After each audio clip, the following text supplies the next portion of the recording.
Hello student, good evening all of you. आज हम लोग पढ़ने वाले जेईई और नीट के लिए बहुत ही इंपॉर्टेंट पॉइंट है, structures of some important compounds. अब ये जो मैं आपको लिख के दे रहा हूँ ना, ये आपको बोर्ड में इतना ज़्यादा इंपॉर्टेंट नहीं है, लेकिन आपके कॉम्पिटिटिव एग्जाम के लिए बहुत ज़्यादा इंपॉर्टेंट है।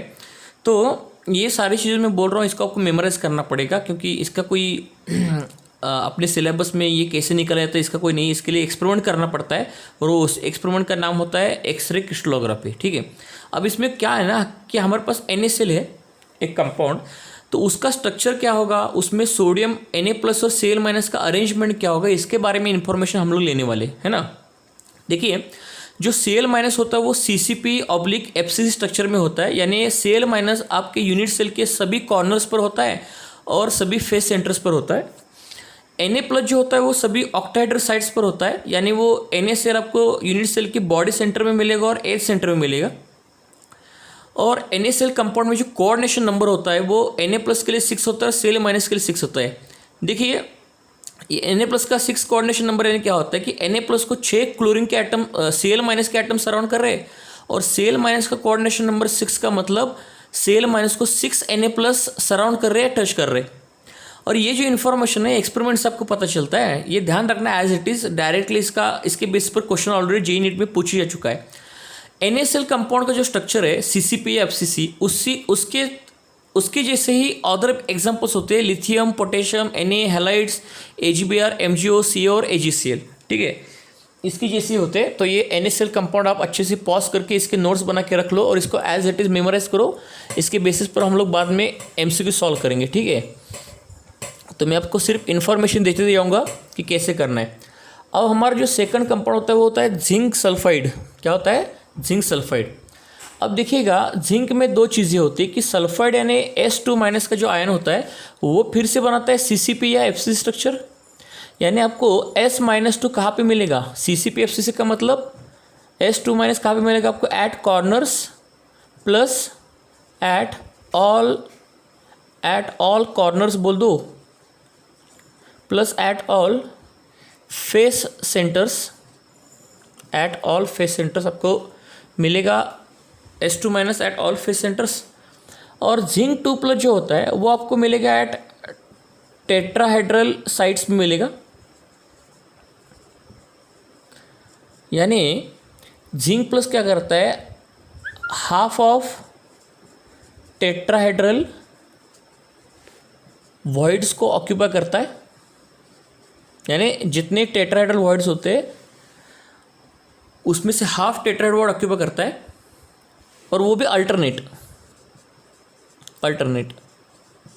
यानी अगर मेरे पास 8 टेट्राहेड्रल वॉइड होंगे तो अल्टरनेट जिंक उस वॉइड में रखते जाओ तो जिंक कितने बनेंगे? 4 बनेंगे ना उसमें। फिर जिंक 2+।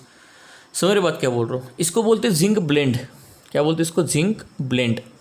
अरे बस में अगर जिंक ब्लेंड का कोऑर्डिनेशन नंबर देखोगे तो जिंक 2+ का कोऑर्डिनेशन नंबर 4 होता है और S2- का कोऑर्डिनेशन नंबर 4 होता है। इसका मतलब एक जिंक 2+ को 4 S2- सराउंड कर रहे हैं और एक S2- को सराउंड कर रहे हैं 4 जिंक 2+। ओके, तो इस तरीके से ये वाला इन्फॉर्मेशन एक्सपेरिमेंट से आता है, ये आपको मेमोराइज करना पड़ेगा एज इट इज़। इसको कोई लॉजिक विजिक लगाने की कोशिश मत करो, क्योंकि अपने सिलेबस में है ही नहीं। असल में इसका सिर्फ थ्योरेटिकल पार्ट अपने सिलेबस में, इसलिए बोल रहा हूँ जो इन्फॉर्मेशन बोल रहा हूँ एज इट इज़ उसको मेमोराइज करके रखो। कौन कहाँ पे आता है इतना अगर समझ में आ गया तो आपका बहुत सारा काम आसान हो जाएगा। ओके, नाउ इसके और एग्जाम्पल जो होंगे वो कौन कौन से एग्जाम्पल होंगे देखो। बेरिलियम सल्फाइड होगा, क्यूप्रस क्लोराइड होगा, क्यूप्रस ब्रोमाइड होगा, या क्यूप्रस आयोडाइड होगा। ये अदर एग्जाम्पल्स उसके, अदर एग्जाम्पल्स, ये उसके other examples are getting my point. ध्यान रखना, अच्छे से वीडियो को पॉज करके अच्छे से नोट्स बना के रखो इसके। ठीक है, चलो आगे बढ़ते हैं। Just memorise, no need to think anything about this. अब आगे कंपाउंड होता है सीजियम क्लोराइड। अब इसमें जो Cl- होता है ना, वो एक्चुअली सीजियम क्लोराइड जो होता है ना उसका स्ट्रक्चर होता है सिंपल क्यूबिक। कैसा होता है? सिंपल क्यूबिक होता है। ध्यान रखना, NaCl CCP में आ रहा था, जिंक सल्फाइड भी CCP में आ रहा था, लेकिन सीजियम क्लोराइड सिंपल क्यूबिक करेगा। तो सिंपल क्यूबिक में क्लोरीन कहाँ पे प्रेजेंट होंगे? तो एट ऑल कॉर्नर्स। और सीजियम प्लस जो होता है ना एट बॉडी सेंटर में होता है। कहाँ पे होता है? At body centre. और इसका जो कोऑर्डिनेशन नंबर होता है वो सीजियम प्लस का होता है 8 और Cl माइनस का होता है 8 कोऑर्डिनेशन नंबर। ओके, अब इसके जो अदर एग्जांपल्स होते हैं वो होता है caesium bromide, caesium iodide, tellurium chloride, tellurium bromide, ammonium bromide. ये सभी सारे एग्जांपल्स होते हैं ये वाला स्ट्रक्चर दिखाने वाले एग्जांपल्स। Okay, simple cubic. चलिए, ये पार्ट हमने ख़त्म कर लिया। ओके, उसके बाद फोर्थ होता है कैल्शियम फ्लोराइड। इसको बोलते हैं fluoride structure. Fluoride structure calcium fluoride का होता है फ्लोराइड स्ट्रक्चर। ओके, तो उसमें जो कैल्शियम 2+ जो होता है ना, कैल्शियम 2+, Ca2+ जो होता है वो CCP अरेंजमेंट में होता है। कहाँ पे होता है? CCP अरेंजमेंट में होता है। तो अब अगर आपको Ca2+ CCP अरेंजमेंट में होगा तो इसका मतलब वो कहाँ पे प्रेजेंट होगा? Eight all corners plus at all face centres. और F- जो होता है वो प्रेजेंट होता है एट ऑल टेट्राहेड्रल वॉइड्स या साइड्स। F- प्रेजेंट होता है। अगर इसका कोऑर्डिनेशन नंबर निकालने जाएंगे तो Ca2+ को 8F- सराउंड करते हैं और F- को 4 Ca2+ सराउंड करते हैं। और इसके जो अदर एग्जांपल्स है वो अदर एग्जांपल्स अगर आप देखने जाओगे तो उसके कौन कौन से एग्जांपल होते हैं? Strontium fluoride, barium fluoride, calcium fluoride, cadmium fluoride, ये उसके अदर एग्जांपल्स होते हैं। तो देखिएगा, इसको बोलते हैं हम लोग फ्लोराइड स्ट्रक्चर। ओके, इसके अदर एग्जांपल्स है, ये सेम स्ट्रक्चर दिखाने वाले। ओके, CCP मतलब बच्चों क्यूबिकल क्लोज्ड पैकिंग, हर रोज स्टडी करना पड़ता है ना। और बच्चों लास्ट का स्ट्रक्चर जो होता है ना वो होता है एंटी फ्लोराइड। अभी जो हमने फ्लोराइड देखा था ना एग्जैक्टली उसके उल्टा। अब इसका एग्जांपल होता है Na2O। अब इसमें बच्चों क्या होता है ना कि अब देखो CaF2 में फ्लोरीन जो एनन था वो टेट्राहेड्रल वर्ड्स में चला गया था। अब जो एनन है वो CCP बनाएगा हमारा।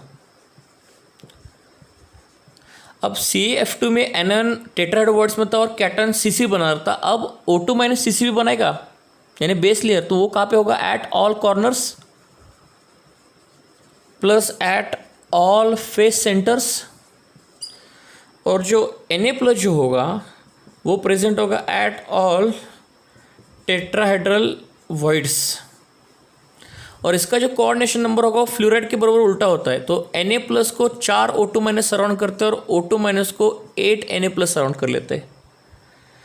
Getting my point. और उसके जो अदर एग्जांपल्स है इसके वो कौन कौन से होते हैं? Li2 होता है, K2S होता है। अरे बस में तो ये वाला मैंने जस्ट JEE और नीट के लिए बताया। ये वाला टेबल आज इट इज़ आप रिमेंबर करो, ठीक है। एक बार रिमेंबर करोगे तो आपको ऑटोमेटिक मार्क मिल जाएंगे। JEE नीट में डायरेक्टली इसके ऊपर वो क्वेश्चन पूछता है। इसमें कुछ भी नहीं है, सिर्फ आपको याद रखना है बस।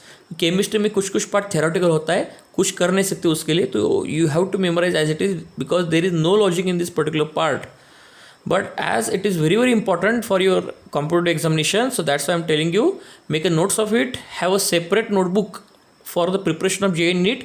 So whatever things I'm going to tell you, please add in the in that notebook, so that will be helpful for your future exam. Thank you so much.